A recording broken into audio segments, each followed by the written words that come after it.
नमस्कार, स्वागत है आपका ईटी नाउ स्वदेश पर। मैं हूं आपके साथ पूजा त्रिपाठी और आप देख रहे हैं गुड मॉर्निंग स्वदेश। और अगले आधे घंटे हम आपको बताएंगे इस वक्त सुबह सुबह संकेत कैसे मिल रहे हैं ग्लोबल बाजारों से, साथ ही बाजार बंद होने के बाद अहम खबरें कौन कौन सी आई हैं इस पर भी आगे चर्चा करेंगे। और ब्रोकरेज हाउस की रिपोर्ट, कमोडिटी मार्केट का पूरा एक्शन आपके सामने एक एक करके रखेंगे। सबसे पहले शुरुआत करते हैं ग्लोबल मार्केट से। और इस वक्त एशियाई बाजारों की बात करें तो गिफ्ट निफ्टी में मजबूती दिख रही है। 19,785 के ऊपर इस वक्त गिफ्ट निफ्टी कारोबार कर रहा है, लेकिन दूसरे एशियन बाजार जो हैं वो कमजोरी के साथ आज ट्रेड कर रहे हैं। हांगकांग के बाजार में 250 अंकों की कमजोरी है। वहां पर एक वार्निंग अलर्ट भी जारी हुआ है ब्लैक रेन स्टॉर्म का, और माना जा रहा है कि उससे कहीं ना कहीं उनके ट्रेडिंग पर भी कुछ असर पड़ सकता है। अब देखना होगा क्या अपडेट वहां से आता है हांगकांग के बाजारों से, तो इस पर हमारी नजर बनी रहेगी। लेकिन दूसरे बाजार भी देखेंगे तो कमजोरी हावी है। कोरिया के बाजार 11 अंक नीचे हैं। जापान के बाजार में 327 अंकों की कमजोरी है। यहाँ पर भी जीडीपी के आंकड़े आए जो कि अनुमान से कमजोर थे, जिसके चलते हम दबाव देख रहे हैं यहाँ पर। और चीन में भी हम देख रहे हैं कि करीब आधे % के आसपास की कमजोरी यहाँ पर चीन के बाजार में भी देखने को मिल रही है। तो काफी मिले जुले क्यूज हैं इस वक्त एशियाई बाजारों से, क्योंकि गिफ्ट निफ्टी अगर देखें तो ये हरे निशान में ही और पॉजिटिव इंडिकेशन यहाँ पर देखने को मिल रहा है। अब चलिए विश्व मोहन के पास चलते हैं और उनसे समझ लेते हैं कि ग्लोबल मार्केट से किस तरह के संकेत मिल रहे हैं। विश्व मोहन, गुड मॉर्निंग, बताइए। गुड मॉर्निंग पूजा। सबसे पहले एशियाई बाजारों की बात कर लेते हैं। हांगकांग के बाजारों से खबर आ रही कि morning session black rain storm की वजह से कैंसिल कर दिया गया है। अब अगले 2 घंटे तक अगर वो वार्निंग खत्म नहीं होती है तो हो सकता है कि पूरे दिन के लिए भी ट्रेड सस्पेंड हो जाए, लेकिन अभी फिलहाल शुरुआती 2 घंटे के लिए इस मॉर्निंग ट्रेड को कैंसिल किया गया है। बाकी एशियाई बाजारों की बात करें तो जापान के बाजारों पर दबाव है। जैसा आप कह भी रही थी कि जीडीपी ग्रोथ के जो नंबर्स थे वो अनुमान से कमजोर थे। जो उनके शुरुआती अनुमान थे उससे तो काफ़ी नीचे है। 6% का अनुमान था, प्रिलिमिनरी जो डेटा थे वो 6% के आसपास था, जो घटकर उसे 4.8% कर दिया गया है। इसके अलावा चाइना के हालांकि जो कल के जो ट्रेड डेटा थे वो अनुमान से बेहतर दिख रहे हैं, क्योंकि जुलाई के महीने में 14%, 13 से 14% के आसपास एक्सपोर्ट और इंपोर्ट में गिरावट आई थी, लेकिन अगस्त के महीने में 8% के आसपास की ही कमी रही है एक्सपोर्ट और इंपोर्ट में, तो वो अनुमान से बेहतर कह सकते हैं। बाकी अमेरिकी बाजारों की तरफ चलते हैं तो कल वहां पर टेक शेयरों में, सेमीकंडक्टर शेयरों में काफी गिरावट दिखी थी, जिसका दबाव नास्डेक पे दिखा, करीब 1% की गिरावट वहां पे दिखी। S&P 500 की बात करें वहां पर भी करीब आधे % के आसपास की कमजोरी दिखी, लेकिन डाउ जोन्स डे हाई के आसपास ही बंद हुआ था, हल्की तेजी वहां पर दिखी थी। नास्डेक में लगातार चौथे दिन गिरावट दिखी, लेकिन डाउ हल्की तेजी वहां पर दिखाता हुआ। ओवरऑल पूरे हफ्ते भर में भी तीनों इंडेक्स अभी तक कमजोरी दिख रहे हैं, 1 से 2% तक तीनों इंडेक्स कमजोर दिख रहे हैं। अब यूरोजोन की बात करें तो वहां पर भी जो जीडीपी के जो नंबर्स आए थे सेकेंड क्वार्टर के, दूसरी तिमाही के, वो भी कमजोरी दिख रहे हैं। तो चिंता यहां पे 3 चीजें बाजार यहां पर अब देख रहा है। एक, फेड का आगे का रुख क्या रहेगा, क्योंकि जो लेबर मार्केट से यूएस मार्केट के जो संकेत मिले थे, चाहे वो जॉबलेस क्लेम के डेटा हो या बाकी डेटा हो, वो अभी भी सपोर्टिव है फेड को ब्याज दरें बढ़ाने को लेकर। दूसरा जो बाजार देख रहा है वो है सरकारी बॉन्ड यील्ड, जो अभी भी ऊपर की तरफ है। भले ही आपने देखा होगा कि हल्की नरमी दिखी कल, लेकिन अभी भी काफी ऊपर है, वो एक चिंता है। और तीसरा, जो चीन से आने वाले जो कमजोर आंकड़े हैं, इन 3 चीजों पर बाजार की सबसे ज्यादा अभी नजर है। वो ये डेटा जैसे जैसे आएंगे वैसे बाजार का मूव होगा। लेकिन घरेलू बाजार में खुद के फंडामेंटल्स पे अभी अच्छी तेजी दिख रही है। बाकी बाजार भले ही कमजोर हो, लेकिन यहां पे ठीक ठाक तेजी अभी भी दिख रही है। जी, बहुत बहुत शुक्रिया विश्व मोहन आपका ये सारी जानकारी देने के लिए। तो काफी मिले जुले यहाँ पर संकेत मिल रहे हैं ग्लोबल मार्केट से। ब्याज दरों में बढ़त की चिंता अब बढ़ती जा रही है, तो आगे एक बड़ा इवेंट जो होगा वो फेड की बैठक होगा। अब देखना होगा वहां पर क्या कुछ फैसला निकल कर आता है, और खास करके फेड की कमेंट्री क्या होती है, इस पर बाजार की खास नजर रहेगी। तो अब अगला बड़ा इवेंट वही है, और उसके पहले हम देख रहे हैं कि बाजार थोड़ी नर्वसनेस के साथ कारोबार कर रहा है, और आज के लिए संकेत मिले जुले नजर आ रहे हैं ग्लोबल मार्केट से। अब आगे बढ़ते हैं और एक बार एफआईएस और डीआईएस के आंकड़े देख लेंगे, और आगे हम समझेंगे कि आज के लिए अहम स्तर कौन से हैं जहां पर कि आपको नजर रखनी है। एफआईएस लगातार बिकवाली कर रहे हैं कैश मार्केट में, लगभग 9,000 करोड़ के आसपास की बिकवाली हो चुकी है उनकी तरफ से। और कल का अगर आंकड़ा भी देखेंगे तो कैश मार्केट में करीब 758 करोड़ की बिकवाली हुई है एफआईएस की तरफ से। इसके अलावा डीआईएस की बात करें तो यहाँ पर बहुत ही छोटा आंकड़ा है, 28 करोड़ के आसपास का खरीदारी करके गए।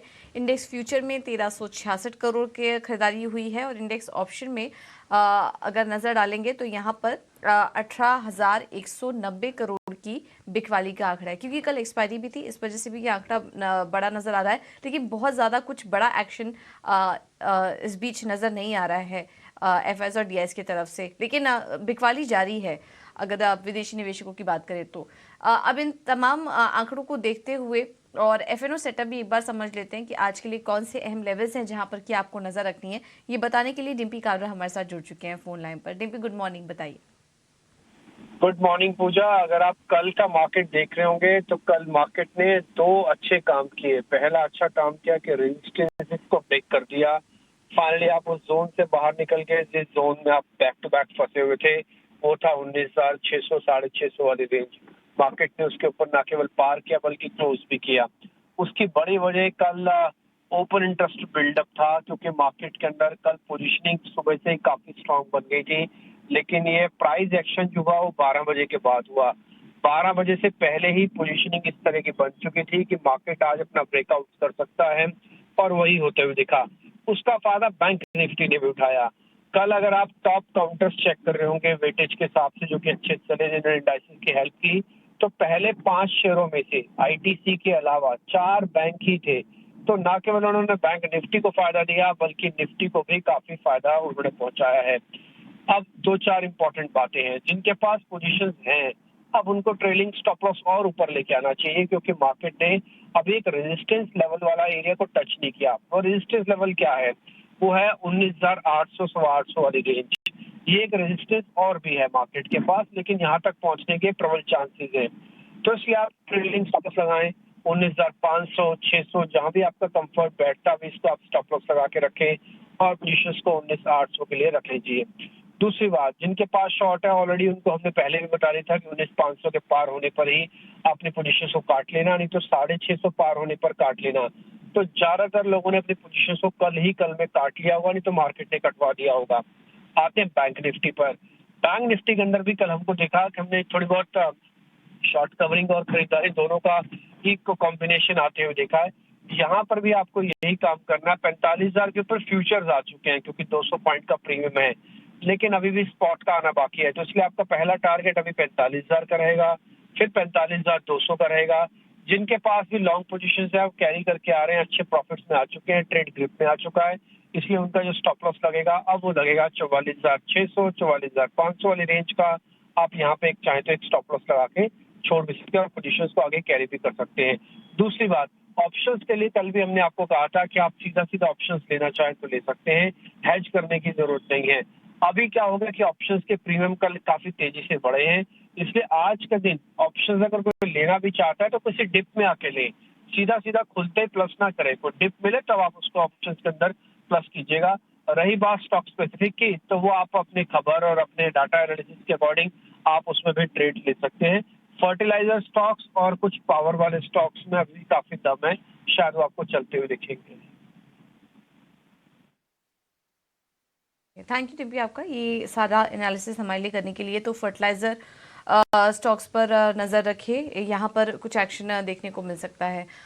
इसके अलावा अहम स्तर भी आपको बता दिए गए।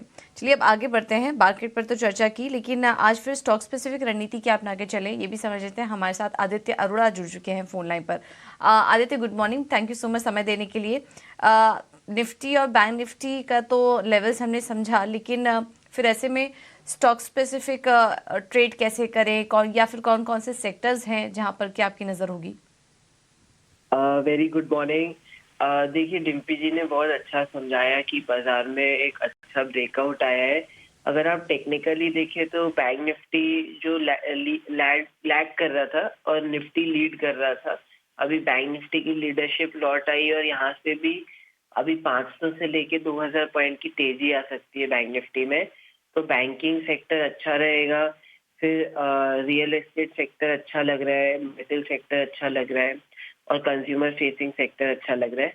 मैंने जो दो स्टॉक चुने हैं वो रियल एस्टेट बास्केट से चुने हैं। लोधा डेवलपर्स को बाय किया जा सकता है 743 में, 709 का रहेगा स्टॉप लॉस और 790 से 820 का रहेगा टारगेट। दूसरा शोभा उसे 615 में बाय किया जा सकता है। 580 का रहेगा स्टॉप लॉस और 655, 670 एंड 700 उसका टारगेट रहेगा।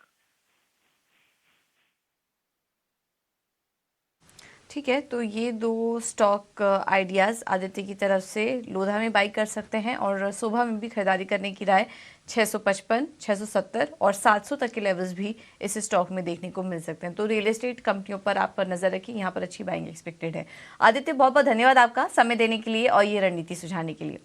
चलिए अब आगे बढ़ेंगे और आज खबरों वाले शेयर्स कौन कौन से हैं ये भी समझ लेते हैं। शरद हमारे साथ जुड़ चुके हैं पूरा अपडेट लेकर। शरद, गुड मॉर्निंग, बताइए।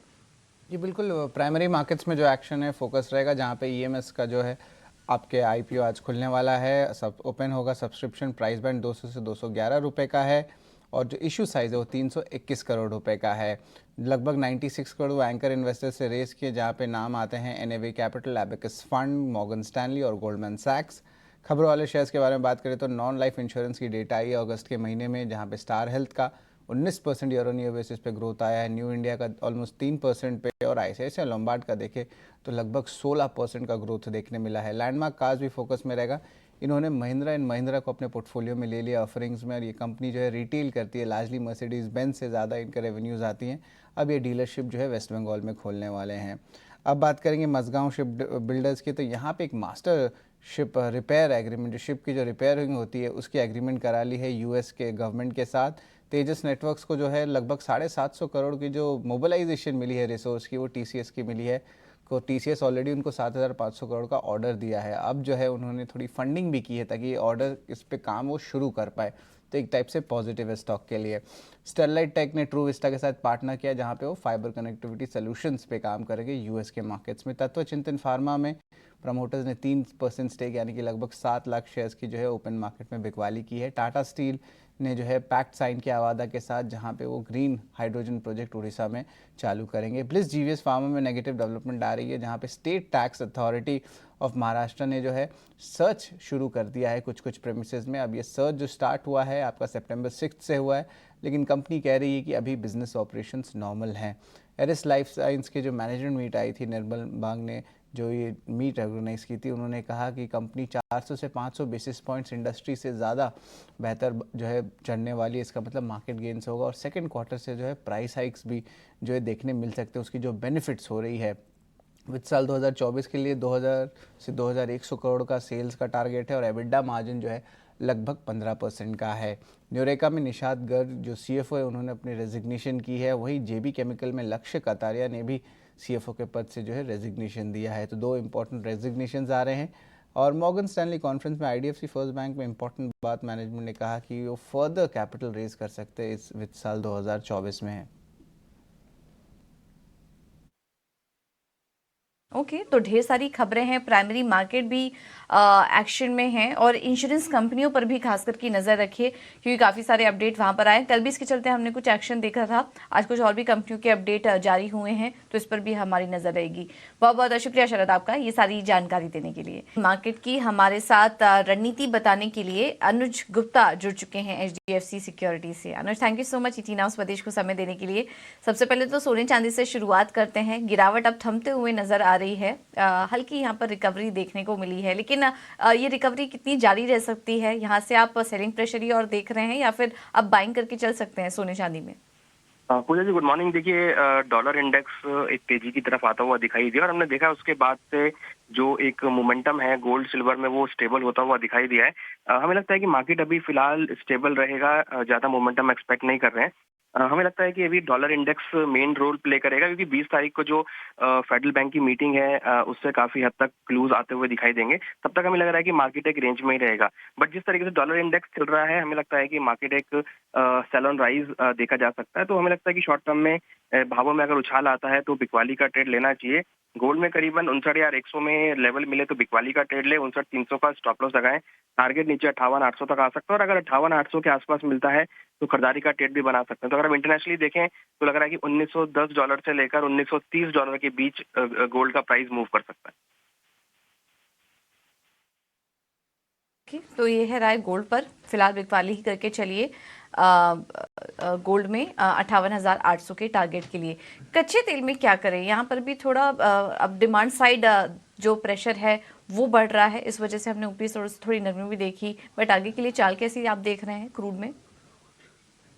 हमने देखा कि सऊदी अरेबिया और रशिया से प्रोडक्शन कट एक्सटेंड हुआ और उसके बाद कल जो क्रूड की इन्वेंट्री आई वो भी काफी कम होकर आई यूएस के अंदर।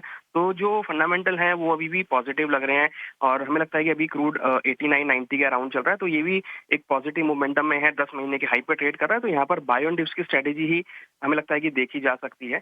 तो शॉर्ट टर्म के लिए हमें लगता है कि क्रूड में खरीदारी का ट्रेड ही देखने को मिल सकता है। तो भाव अगर नीचे 7,100 के आसपास तक मिलते हैं तो खरीदारी का ट्रेड लें, 7,000 का स्टॉप लॉस लगाए, टारगेट 7,270 तक देखे जा सकते हैं। और इंटरनेशनल मार्केट में एक्सपेक्ट कर रहे हैं कि $91-92 और नीचे में करीबन $86-85 के बीच मार्केट रह सकता है।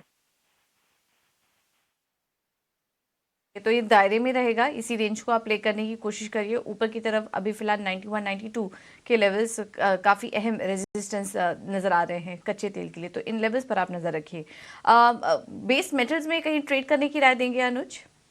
देखिए, अभी हमने देखा कि चाइना का एक्सपोर्ट डेटा थोड़ा सा खराब होकर आया था, तो कहीं ना कहीं उससे काफी हद तक हमने देखा कि जो बेस मेटल है थोड़े से हायर लेवल पे प्रेशर आते हुए दिखाई दिए। तो चाइना पे पूरा फोकस रहेगा कि चाइना का आगे क्या स्टिमुलस पैकेजेस आते हैं, क्या स्टिमुलस मेजर्स आते हैं। मगर यहाँ पर हमने देखा है कि प्राइस थोड़े से ओवरबॉट हुए हैं और चाइना का जो डेटा है उससे थोड़ा सा एक सेलिंग प्रेशर दिख रहा है। तो यहाँ पर हमें लगता है कि 734 के आसपास बिकवाली करें, 740 का स्टॉप लॉस लगाएं, टारगेट 725 तक हो सकता है। और अगर प्राइस नीचे आते हैं 715, 720 तक, तो फिर वहां पे हम खरीदारी देखे जा सकते हैं। मगर शॉर्ट टर्म के लिए सेल ऑन राइज का मार्केट रहेगा। ओके, तो कॉपर में बिकवाली की राय, गोल्ड में बिकवाली की राय, लेकिन कच्चे तेल में बाय ऑन डिप्स की रणनीति अपनाने की राय यहाँ पर अनुज की तरफ से। अनुज, थैंक यू सो मच आपका समय देने के लिए और ये ट्रेडिंग आइडियाज़ हमारे दर्शकों के लिए लाने के लिए। अब आगे बढ़ेंगे और इक्विटी मार्केट में ट्रेडिंग के मौके कहाँ हैं, क्विकली आपके सामने एक करके रखेंगे वो भी। रेलिगे की तरफ से जो कॉल्स हमें मिल रही हैं उसमें पहला स्टॉक है DLF, 522 का स्टॉप लॉस, टारगेट 546 का। और आज हम देख रहे हैं कि रियल एस्टेट स्टॉक्स में हमारे एक्सपर्ट्स को पसंद भी आ रहे हैं। सुबह आदित्य ने भी शोभा में खरीदारी करने की सलाह दी थी, लोधा उनको पसंद आ रहा था, तो वहां पर नजर रखिए। और DLF में भी अब बाइंग की रणनीति आ रही है 546 के लेवल्स के लिए। दीपक फर्टिलाइजर इनका दूसरा स्टॉक है, 710 का होगा लक्ष्य, स्टॉप लॉस सुझा रहे हैं 635 का। अब आगे बढ़ेंगे और निर्मल बांग ने जो कॉल्स हमें दी हैं उसमें दोनों ही बैंकिंग स्टॉक इन्हें अच्छे लग रहे हैं आज के लिए। सिटी यूनियन बैंक, कल भी काफी सारे एक्सपर्ट्स इसमें बुलिश थे इस स्टॉक पर, आखिरी कुछ घंटों में अच्छी बाइंग यहां पर नजर आई थी। आज भी तेजी करके चलिए, टारगेट होगा 136 का, स्टॉप लॉस सुझा रहे हैं 127 का। और बंधन बैंक भी अच्छा लग रहा है, 250 के टारगेट के लिए यहाँ पर आप तेजी कर सकते हैं, स्टॉप लॉस होगा 232 का। एंजल वन ने जो अपनी रणनीति हमें भेजी है उसमें पहला है LTI माइंड्री और यहाँ पर तेजी करने की राय होगी 5,627 के टारगेट्स के लिए। और मारुति भी अच्छा लग रहा है खरीदारी करने के लिहाज से, अगला जो टारगेट वो देख रहे हैं वो 10,500 का है। तो एंजल वन की नज़र दोनों ही लार्ज कैप स्टॉक्स पर है और निर्मल बांग को दोनों बैंकिंग स्टॉक्स पसंद आ रहे हैं। उसके अलावा रियल एस्टेट स्टॉक्स पर भी आज एक्सपर्ट्स बुलिश दिखाई दे रहे हैं। तो ये कुछ ट्रेडिंग आइडियाज आज के लिए। अब आगे बढ़ेंगे और ये कुछ ट्रेडिंग आइडियाज हमने आपके सामने रखे। एक बार जाते जाते आपको दिखा देते हैं कि इस वक्त गिफ्ट निफ्टी किस तरह से कारोबार कर रहा है और इस वक्त हम देख रहे हैं कि निश्चित स्तरों से अच्छी यहाँ पर तेजी आ रही है। 21 अंक ऊपर इस वक्त गिफ्ट निफ्टी कारोबार कर रहा है।